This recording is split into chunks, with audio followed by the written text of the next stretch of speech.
Nike wants to use it to see if they can overcome some barriers to helping their employees take a more active role in speaking up on issues that they're interested in. That's a complicated one, but the goal is to nudge people to sustain pro-social behaviors by enlarging the scope of their experience and changing their mind. And the way we do this, I say it all the time, but I'll say it one more time here. Experience first learning. That's the approach to this stuff. Our brains are all, you all have a neural net. And it's what it is. We used to think, scientists used to think it was fixed at the age of 18 and we all had to live with a teenager's brain for the rest of our life, which would explain a lot of issues, especially at traffic stops and lights and that kind of thing. I'm trying to do a callback to this morning.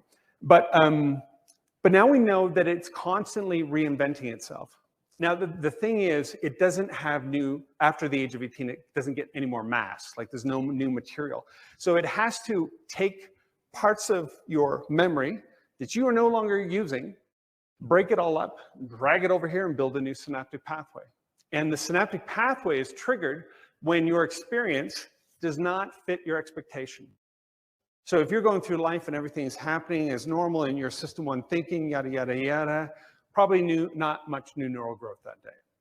But as you're going along and you see someone floating in the air, you'd be like, what is going on there? That is not normal. Like I know from my experience, that's not right. So now I switch to system 2 and I'm thinking about it.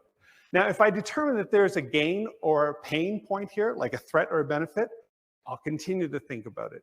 If I determine that this has to do with who I am and what I'm about, that's identity. I will continue to think about it. And so as that happens, has anybody seen neural dendrites reaching out to each other and connecting? Some of you who were in class maybe saw this, yeah? It's really fascinating what you can see at the microscopic level now. And these things grow and they find each other. If you keep revisiting that path, it'll grow a fatty sheath over it. The disorienting dilemma, and it'll be fixed for a while. So you stop thinking about it and then it'll go away. But that's an oversimplification. But if you can get the disorienting dilemma, and if you can start thinking about it and revisiting it over and over, this is how you change the way you see the world. If your brain does not change, if you were able to manage to keep it fixed from this day to 10 years from now, you'd be exactly the same person. You would see the world exactly the same way.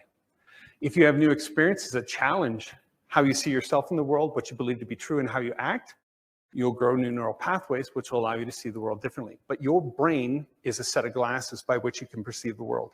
If you want to see the world differently, the brain has to change. You can't think your way into changing the brain. You can only experience your way into changing the brain.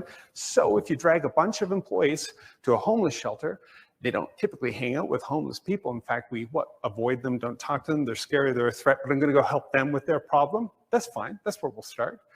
Come on in, we'll do a little bit of a brief beforehand. We'll give you some good information about why people are homeless. We'll talk about what it's going to be.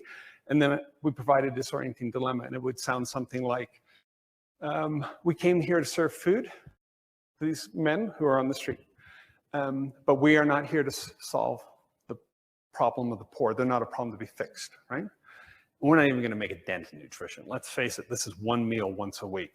So that's not going to help solve hunger. So why are we here? And people will go, wait, why are we here, right? So I alert. Then I tell them, well, all week long, they're told, get away from my stoop, get away from my building, you're a problem, you're dangerous, you're a threat. But here today, they're getting Ritz-Carlton treatment, man. We are going to do whatever they want. We're going to be smiles. They want more hot sauce, we'll do it. They want this. It's in our power. For 2 hours, they're going to know that we want to be with them. And that is going to be different. So that's our gift to them. And their gift to you, all week long, you're told what?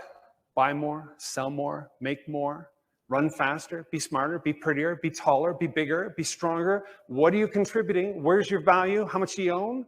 What kind of car do you drive? What kind of house do you live in? Do you got savings? What office do you have? How nice is your business card? All week long. All week long. We're not even aware of how much that messaging comes to us. But you're going to see these guys in the other room, they have none of those things, none. And you will, if you're open to it, recognize their humanity, or I hope you might. If they have value as a human being without any of those things, where's your value? If at the end of our life, we get in the box at the front of that auditorium, and somebody says, Bob was great. You know, he was very well dressed, was very polite, didn't steal any office supplies. And I miss Bob. He always met his budget too, came in under budget every year. Okay, let's hear it for Bob. Okay. That is the worst eulogy ever. If our eulogy was all about the things that we're fixated on, and that's all people talked about it, think about it, it would be a disaster. What do you want people to say? I don't know how I can go on without Bob. Bob meant so much. Let me tell you a story about Bob. I love Bob. Bob loved me. You want that connection. You want something more significant to speak to value.